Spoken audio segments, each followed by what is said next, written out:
Aqui tá bom? Muito bem, então, bom dia a todos. É sempre uma alegria nós podermos nos reunir para refletir sobre o Evangelho, ensinamentos tão importantes para as nossas vidas. Pedimos a Jesus que nos abençoe nessa manhã, para que essas reflexões possam ser proveitosas para todos nós. Nós estamos dando início ao capítulo 10 do Evangelho. Ele se intitula Bem-aventurados os misericordiosos. A bem-aventurança completa é Bem-aventurados os misericordiosos, porque eles obterão, eles próprios, misericórdia. Mas o que é a misericórdia? O sentimento dessa misericórdia é quando a gente consegue se colocar no lugar do outro, sentindo as dores, as experiências pelas quais ele está passando, e nós temos aquele impulso de fazer alguma coisa para auxiliar aquela pessoa. Há quem use essa palavra como um sinônimo de compaixão, que serve, pode ser também. Mas a misericórdia ela é o complemento da brandura, da mansuetude, que foi estudada recentemente no capítulo 9. Porque não é possível que nós sejamos brandos, mansos e pacíficos se nós não formos misericordiosos. E o contrário também é verdadeiro, são virtudes que nós vamos conquistando. E a misericórdia, ela também pode complementar a lei de justiça, porque a justiça de Deus sempre nos ensina através das consequências de tudo que nós fazemos. Mas a misericórdia vai além, porque além das consequências do que nós fazemos, a misericórdia busca oferecer condições para que a pessoa possa se reerguer se ela tiver caído. É muito importante. E em que consiste a misericórdia? O Evangelho nos fala que ela consiste no esquecimento e no perdão das ofensas. Muito fácil de falar, mas difícil de colocarmos em prática, porque o perdão é um assunto bastante delicado. Quem de nós já não viveu essa situação de ter se sentido ofendido, magoado, prejudicado por alguém? E como nós agimos diante desta situação? Será que nós conseguimos perdoar? Será que esse assunto já ficou lá para o passado? Será que quando nós pensamos nessa questão, nós nos alteramos de alguma forma? Sentimos que o coração talvez acelere um pouquinho mais, vem algum sentimento diferente? E se de repente nós encontrarmos com essa pessoa, será que vamos conseguir conversar com naturalidade, olhando nos olhos? Ou será que vai haver um certo mal-estar, um certo constrangimento?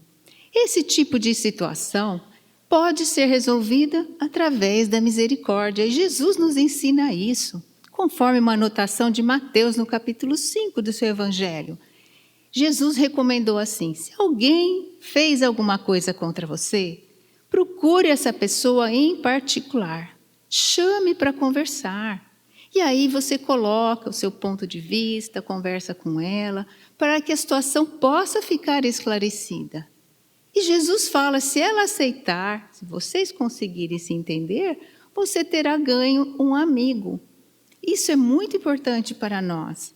Mas tem dois desafios. O primeiro desafio é vencermos o nosso orgulho, porque se o outro nós consideramos que nos feriu, talvez venha aquele pensamento, ele que fez isso para mim, por que eu tenho que ir lá conversar? Ele que venha conversar comigo. Mas nós podemos sempre dar o primeiro passo, buscando esse acerto com a pessoa. E o segundo desafio é achar o momento certo, porque na hora que o conflito está acontecendo, muitas vezes não conseguiremos acertar. É preciso encontrar aquele momento em que os ânimos já estejam mais calmos, menos acirrados, para podermos conversar com a cabeça mais tranquila e buscar resolver o problema. E Pedro, o discípulo de Jesus, diante dessa situação, perguntou para Jesus: Mestre, quantas vezes devo perdoar um irmão meu que pecou contra mim? Será até 7 vezes? Ele fala em 7, que para nós é um número pequeno, mas no tempo de Jesus, o 7 era um número que significava a perfeição, a totalidade divina. Para eles era muita coisa. E Jesus surpreende Pedro dizendo que ele deveria perdoar não apenas 7, mas 7 vezes, 70 vezes cada ofensa.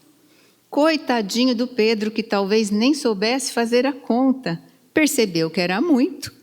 Mas nós não precisamos também nos preocupar de fazer a conta nem ficar anotando, porque Jesus quis nos dizer que o perdão deve ser incondicional e deve ser para toda e qualquer ofensa, não importa quantas vezes essa ofensa ocorrer. É muito importante o perdão. Nós, às vezes, talvez você já tenha presenciado alguma situação desse tipo, ou vivido. A pessoa perde a cabeça. Nossa, a gente perde a compostura, fala um monte de coisa que não precisava, faz aquela cena terrível e depois a gente vai precisar falar com a pessoa de novo, porque nós precisamos uns dos outros, todos nós precisamos. O orgulho dificulta nós chegarmos até a pessoa. E no fundo talvez tenha também aquele medo de chegarmos lá e a pessoa falar para nós, agora vem. Faz toda aquela cena, agora vem com essa carinha aí como se não tivesse acontecido nada. Nós não gostamos de ouvir isso. Então, ficamos muitas vezes afastados do outro, impedindo que ocorra essa situação de perdão. Mas o perdão verdadeiro, ele deve ser generoso. Ele deve poupar o orgulho do outro. Se nós já estamos buscando a misericórdia, nós temos condições de fazer isso. Às vezes é aquela pessoa próxima e nós sabemos que ela é mais nervosa, perde a cabeça com facilidade, então nós podemos facilitar a situação para nos reconciliar. Talvez uma brincadeira, tornar o ambiente mais leve, mais suave, de forma que a pessoa possa se chegar até nós e as coisas ficarem bem novamente, para não ficar aquele clima ruim. Porque se o perdão for assim, eu perdoo você, não adianta, não perdoou, ele tem que ser sincero, generoso, para que possa ocorrer de parte a parte e nós possamos continuar uma convivência fraterna. Jesus, numa outra passagem, novamente nos recomenda isso, que nós devemos nos reconciliar com os nossos adversários enquanto estamos com eles no caminho. Porque senão o adversário nos entrega para o juiz vai nos entregar para o ministro, oficial de justiça, e nós vamos presos.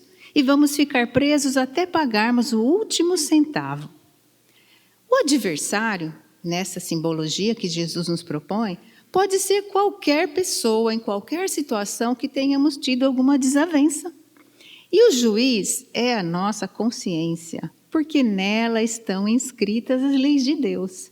Todos nós temos consciência, ainda que alguém esteja pensando, não, tem gente que não tem consciência, não, a gente vê o que as pessoas fazem, olha, elas certamente não têm consciência, mas tem sim, Deus não se enganou.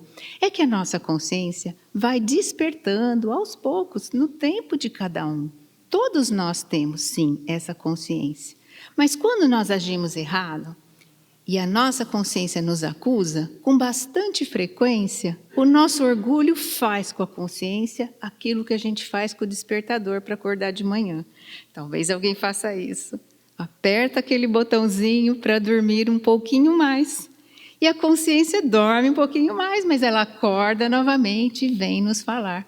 E ela vai ficar fazendo isso até nós tomarmos uma atitude. E se nós não fizermos nada, o juiz, que é a consciência, vai nos entregar para o ministro.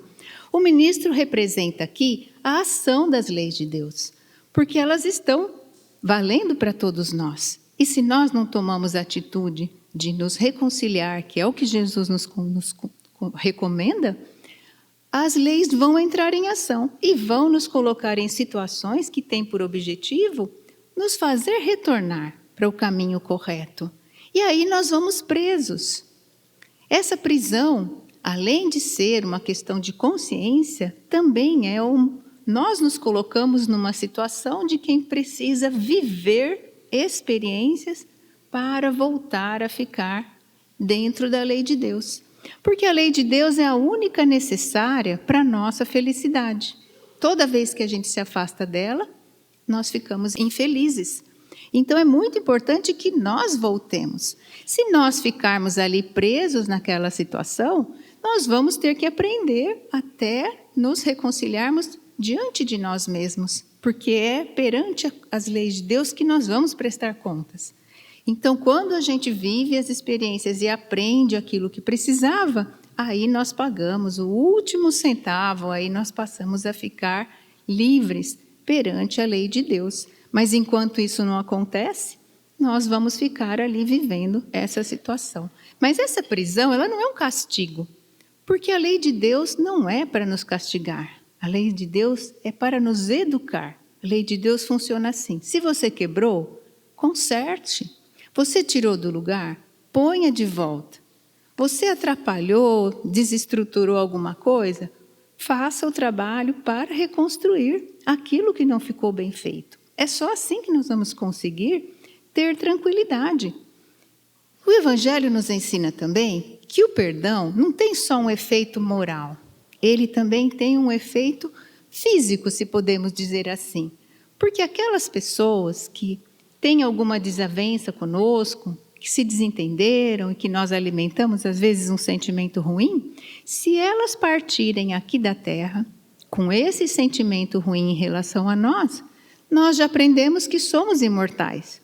A pessoa vai continuar sendo exatamente quem era, mas agora com um agravante. Tem todo o tempo do mundo para criar embaraços para nós. E ela pode fazer isso? Pode. Ela pode ir lá na minha casa, pode estar por ali, porque é um espírito, nós não estamos vendo. Pode influenciar, soprar ideias para criar problemas. E as pessoas invigilantes podem aceitar aquelas ideias e quando nós menos percebemos, olha só, já estamos numa discussão, já estamos criando ali algum problema e isso certamente nos atrapalha. Ah, mas eu perdoei. Mas às vezes o outro não me perdoou.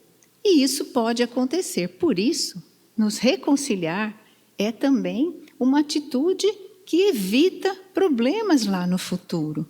É por isso que Jesus disse que o sacrifício mais agradável a Deus é o do nosso ressentimento. Nos tempos de Jesus, os judeus iam ao templo e eles iam fazer as suas oferendas, iam fazer as suas orações, eles levavam oferendas materiais. Jesus usa essa imagem para trazer um ensinamento além das coisas materiais. Ele diz assim: se você for fazer a sua oferenda, chegar lá no altar e lembrar que alguém tem alguma coisa contra você, pare tudo e vá conversar com essa pessoa. Vá se reconciliar primeiro, depois você volte e faça as suas preces. Jesus estava nos ensinando que o coração deve estar puro, deve estar limpo na hora de fazermos as nossas oferendas. É muito importante que nós pensemos nisso. E a gente tem aquele ressentimento, às vezes, quase de estimação. Parece que algumas pessoas gostam de guardar aquela mágoa, aquele ressentimento, fica guardadinho.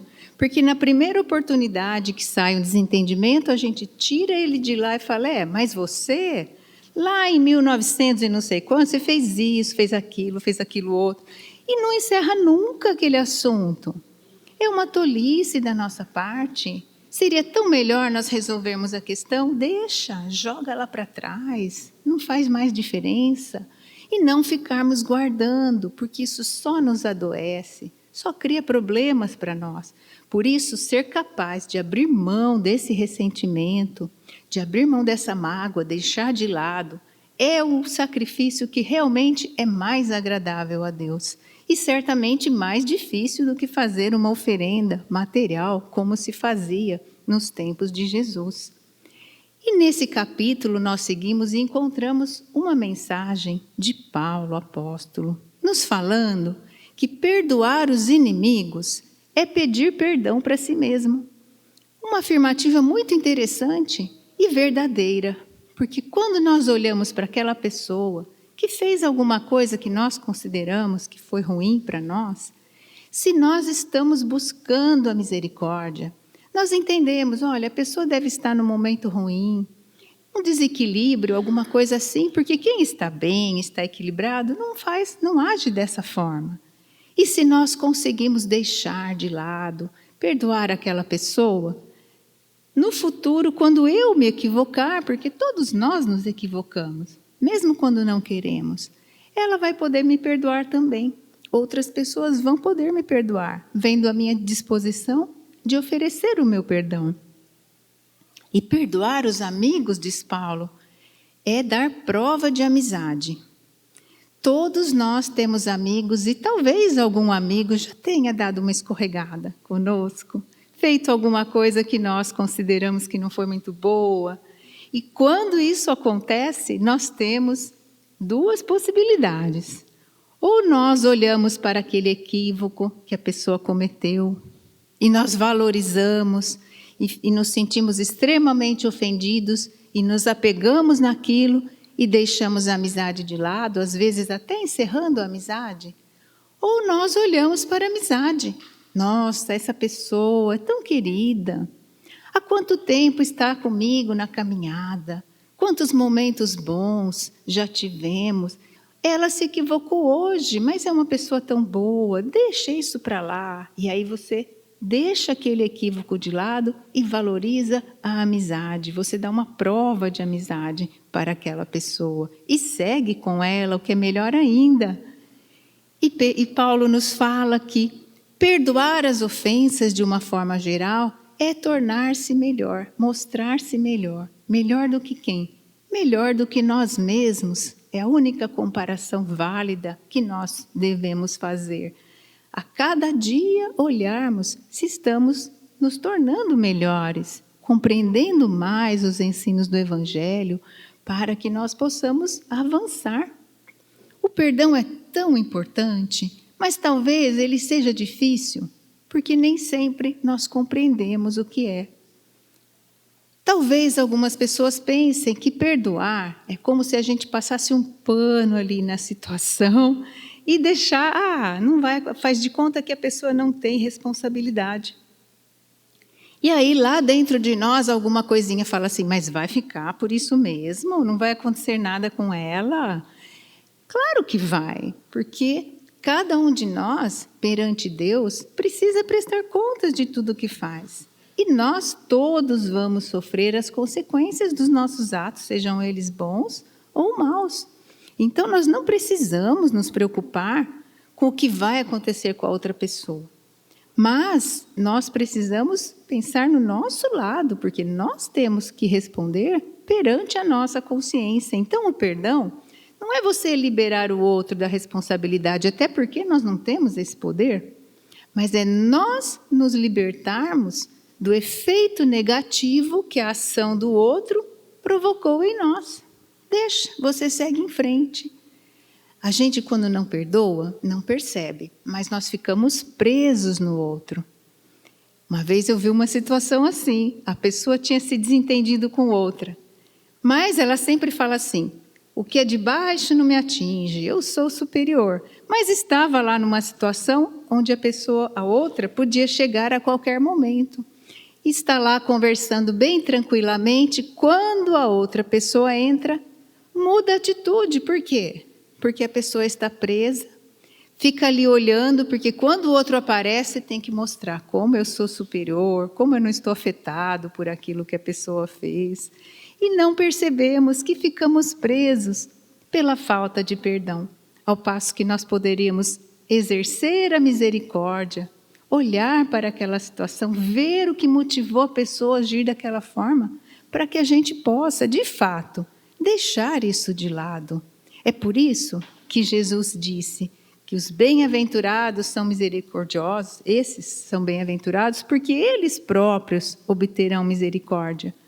Porque senão a gente vai lembrar lá do Pai Nosso, quando fala assim, um trechinho que todos conhecemos, perdoai as nossas ofensas, assim como nós perdoamos aqueles que nos têm ofendido.